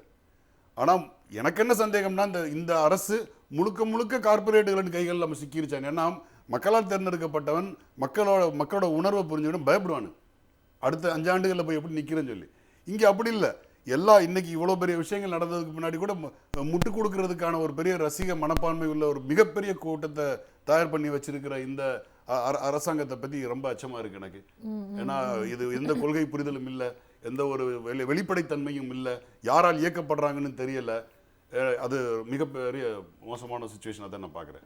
ரொம்ப ஒரு மோசமான சுச்சுவேஷனில் தமிழகம் இருக்குது அப்படின்றத உங்களுடைய கருத்தாக பதிவு பண்ணியிருக்கீங்க. ஷர்மிளா மேம், உங்ககிட்ட ஒரு நிறைவு பார்வை. சட்டம் ஒழுங்கு பிரச்சனையில் தவேக அரசு, புதிதாக அமைந்திருக்கக்கூடிய அரசு கோட்டை விட்டுதா? கண்டிப்பா கோட்டை விட்டுட்டு தான் இருக்கிறாங்க.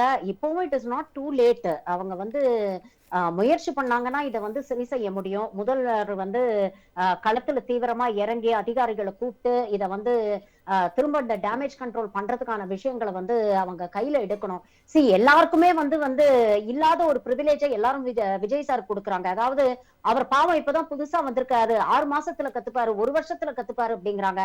பேரறிஞர் அண்ணா அவர்கள் முதல் முறையாக முதலமைச்சரா பதவி ஏற்கும் போது அவருக்கு வந்து இந்த மாதிரி ஒரு பிரிவிலேஜ் கொடுக்கப்பட்டதா? முத்தமிழன் டாக்டர் கலைஞருக்கு கொடுக்கப்பட்டதா? முன்னாள் முதலமைச்சர் அண்ணன் தளபதிக்கு கொடுக்கப்பட்டதா? அவங்க எல்லாருமே அரசியல்ல அனுபவம் மிக்கவர்கள். அவங்களுக்கு வந்து கடைக்கோடி மக்களை வீதி வீதியா போய் மக்களை சந்திச்சு அடித்தட்டு மக்களுடைய பிரச்சனைகள் என்ன அப்படிங்கறத உணர்வு ரீதியாக அனுபவ ரீதியாக உணர்ந்தவர்கள். அதனால அவங்க ஆட்சிக்கு வந்தோன்னா ஒரு திறமையான அதிகாரிகள் அவங்க கூட வச்சுக்கிட்டு அவங்களால ஒரு நல்ல ஆட்சியை கொடுக்க முடிஞ்சது, நாடு முன்னேற்ற முடிஞ்சது. ஆனா இன்னைக்கு இருக்கக்கூடிய அன்பார்ச்சுனேட் சிச்சுவேஷன் என்னன்னா, விஜய் அவர்களுக்கும் அனுபவம் இல்ல, அவரை சுற்றி இருக்கக்கூடியவர்களுக்கும் அனுபவம் இல்ல. எக்ஸப்ட் ஃபார் செங்கோட்டையன் அவர்களை தவிர மத்த யாருக்குமே பெருசா அங்க அனுபவம் இருக்கிறதா தெரியல. சோ எல்லாருமே வந்து கண்ணை கட்டி ஒரு காட்டுல விட்ட மாதிரி ஒரு சூழ்நிலையில தான் இன்னைக்கு இருக்கிறாங்க அப்படிங்கறத பார்க்க முடியுது. இன்ஃபேக்ட் ஒரு கட்டம் மேல போய் இதை விமர்சனமா கூட இல்ல, இதை வந்து புதிய தாவேக அரசுகிட்ட ஒரு கோரிக்கையாவே நம்ம வைக்கணும். நீங்க கொடுத்த வாக்குறுதிகளை நிறைவேற்றலைனாலும் பரவாயில்ல, ஆனா கடந்த ஆட்சியில இருக்கக்கூடிய அந்த திட்டங்களை இப்ப எப்படி கண்டினியூ பண்றீங்களோ இதே மாதிரி கண்டினியூ பண்ணிட்டு ஒரு மனிதர் வந்து மிகவும் கஷ்டப்பட்டு 5 வருஷம் இரவு பகலா உழைச்சு ஒரு மாநிலத்துடைய பொருளாதாரத்தை இரட்டை இலக்கு கொண்டு வந்து உள்நாட்டு உற்பத்தியை பெருக்கி ஒரு கல்வியில் சிறந்த ஒரு தமிழ்நாடா உருவாக்கி இன்னைக்கு வந்து தமிழ்நாடு ஒரு சூப்பர் ஸ்டார் ஸ்டேட்டா உருவாக்கி உங்க கையில கொடுத்திருக்கிறாரு. இது வந்து எது கையிலயோ கிடைச்ச பூமாலையா மாறிடக்கூடாது. அந்த விஷயங்களை வந்து சிதைக்காம அட்லீஸ்ட் அதை அடுத்த 5 வருஷம் நீங்க கேரி ஃபார்வர்ட் பண்ணீங்கனாலும் அதுவே போதும். நீங்க கொடுத்த வாக்குறுதிகளை நிறைவேற்றலைனாலும் பரவாயில்ல. இதை ஏன் நான் சொல்றேன்னா, இன்னைக்கு மக்கள் கிட்ட அதுக்கான ஒரு கெட்ட ஒரு இதுல இருந்து வந்து ஒரு நல்ல கனவுல இருந்து திடீர்னு அந்த ரியாலிட்டிக்கு வந்து யதார்த்தத்துக்கு வந்து ஒரு விஷயத்த வந்து என்னால சோசியல் மீடியால பார்க்க முடியுது. நான் அதிகம் அந்த வலைத்தளங்கள்ல இயங்குறதுனால நிறைய பேர் இன்னைக்கு வந்து தெரியாதனமா ஓட்டு போட்டுட்டோம், நாம வந்து ஏமாந்துட்டோம், தெரியாதனமா எங்களுக்கு ஓட்டு போட்டுட்டோம், மாற்றம்னு சொல்லி நம்மளை ஏமாத்திட்டாங்க, நல்லா தானே இருந்தது, இப்ப எல்லாமே இந்த 15 நாள்லயே இப்படி இருக்கே, இந்த 15 நாளுக்கே இப்படி இருக்குன்னா இன்னும் 5 வருஷம் நாம எப்படி கடத்த போறோம் அப்படிங்கிற அச்சத்தை இன்னைக்கு மக்கள் பதிவு பண்ணிட்டு இருக்கிறாங்க. இது நாள்பட இந்த அச்சம் உங்கள் மீது கோபமாக மாறும். ஏன்னா இதற்கு காரணமும் நீங்க தான். ஏன்னா நீங்க தான் அவ்வளவு அன்ரியலிஸ்டிக் எக்ஸ்பெக்டேஷன்ஸை இன்னைக்கு மக்கள் கிட்ட ஏற்படுத்திட்டீங்க. ஒரு திரைப்படத்துக்கு எப்படி ஓவரா ஹைப் கொடுத்து நாளைக்கு அந்த திரைப்படம் வந்து ரிலீஸ் ஆகும்போது ஒட்டுமொத்தமா ஃபிளாப் ஆயிடுமோ, கிட்டத்தட்ட இன்னைக்கு அந்த மாதிரி ஒரு நிலைமையில தான் இருக்கு. நிறைவா ஒரே ஒரு விஷயம் தான், மெர்சல் படத்துல வந்து இன்னைக்கு முதலமைச்சரா இருக்கக்கூடிய மாண்புமிகு விஜய் அவர்கள் ஒரு டயலாக் பேசுவாரு, நீ பற்ற வைத்த நெருப்பு ஒன்று பற்றி எரிய உன்னை கேட்கும் அப்படின்னு சொல்லுவாரு. அந்த மாதிரி நீங்க பத்த வச்ச நெருப்பு தான் இன்னைக்கு உங்களையே கன்சியூம் பண்ற அளவுக்கு எல்லாம் மீறி போயிட்டு இருக்கு. அதனால பார்த்து நடந்துக்கணும் அப்படிங்கறத தான் நம்ம சொல்றோம். இத கூட விமர்சனமா சொல்லல, இந்த தமிழ்நாடு நல்லா இருக்கணும், தமிழ்நாட்டு மக்கள் நல்லா இருக்கணும் அப்படிங்கிற ஒரு அக்கறையில நம்ம சொல்றோம். தமிழ்நாட்டின் நலன் கருதி உங்களுடைய கருத்தை முன் வச்சிருக்கீங்க. தொடர்ந்து நடக்கக்கூடிய சட்டம் ஒழுங்கு பிரச்சனைகள், திராவிட மாடல் அரசு உருவாக்குன ஒரு சூப்பர் ஸ்டார் ஸ்டேட் தமிழ்நாடு உங்ககிட்ட கொடுத்திருக்காங்க, அதை காக்க வேண்டியது பாதுகாக்க வேண்டியது உங்களுடைய கடமை அப்படின்றத இன்றைய நிகழ்ச்சியில வந்திருக்கக்கூடிய சிறப்பு விருந்தினர்கள் அனைவரும் அவங்களுடைய கருத்துக்களாக வச்சிருந்தாங்க. அனைத்து சிறப்பு விருந்தினர்களுக்கும் நன்றி. சிந்தனை களம் நிகழ்ச்சி நிறைவு பெறுகிறது. மற்றும் ஒரு நிகழ்ச்சியில் சந்திப்போம். வணக்கம்.